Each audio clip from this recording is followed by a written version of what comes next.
Shalom, shalom, Israel. First of all, I'd like to give all honor and glory to Yahweh, and I do so by Shema Shekelsha.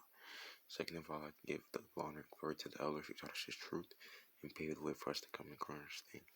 Also, like to give strong shalom to the brethren who are diligent in His truth, seeking after righteousness' sake and fleeing from the lusts and cares of this world and of this flesh.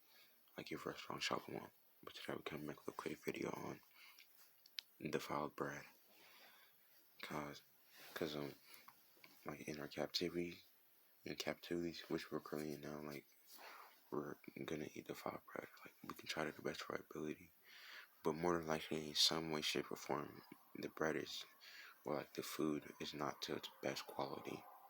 Like you could somehow have the best food, like and it's lawful, it's not GMO, but it could be sacrificed to an idol, or somebody could have just touched it and ruined it, or even spit in it. And like anything can happen in our food. Now this isn't supposed to bug you out, cause like Paul gave righteous advice to eat whatsoever be sold in the shambles.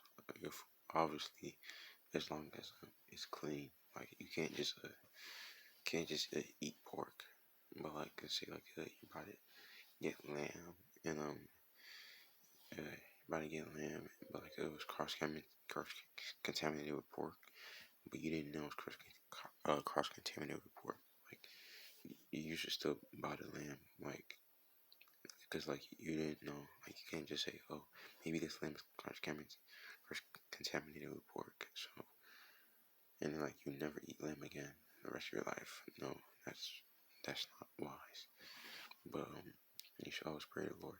But anyways, I just want to follow a long tangent, but that's basically what this video is about. Like we're gonna be eating the defiled bread in our captivities. But the first verse I'd like to get is the book of Hosea, chapter 9, verse 3. Hosea 9:3. They shall not dwell in the Lord's land, but Ephraim shall return to Egypt. So like in Egypt means Egypt just means captivity. And like the whole book of Hosea is Hosea going into the northern kingdom, how the Most High is gonna surely kick them out of the land, and that they're gonna go serve the Syrians. But let me read on that. Hosea 9:3. Ephraim shall return to Egypt, and they shall eat unclean things in Assyria. So Assyria is like a strange land or a foreign land, and it's inhabited with Gentiles, and strange things, or unclean things or defiled things in Assyria, like gonna be eating unclean foods. In Assyria, and like I said, Assyria is like one of the lands of the Gentiles, which reminds me of the book of Ezekiel 4:13. Ezekiel 4:13. And the Lord said, even thus shall the children of Israel eat their defiled bread among the Gentiles, whither I drive them. Because Hosea 93, it's still talking about defiled bread, but it's specifically talking about the land of Syria. We can also use Ezekiel 4:13 to be talking about like all the captivities we go to. Like we're gonna be eating defiled things. Like not everything we eat is gonna be lawful and clean.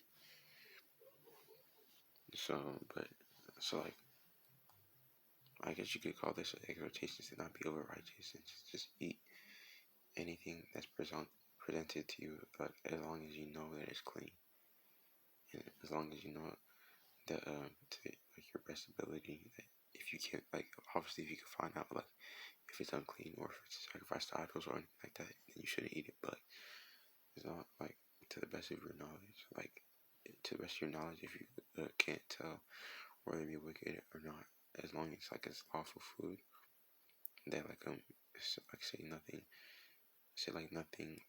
was added onto it, like the Most I would deem it lawful, then you should just eat it, because obviously we're gonna have to eat, like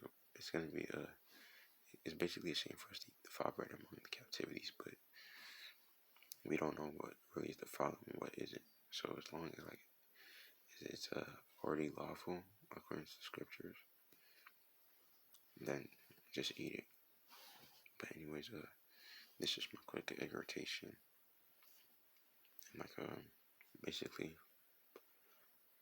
spreading the knowledge and understanding, and also wisdom about the foul bread. But anyways, I pray y'all pray for me. I pray for y'all who may earnestly contend in this faith.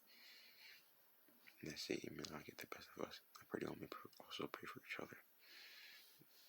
That we may work together and with each other's help get the kingdom. Those that be sincere and humble, and those that be the 1/3. Which I'm not saying I am, but obviously I hope that I am. But anyways, I hope somebody got edified, and I'd like to give all honor and glory to Yahweh, and I do so by Shem Shalom.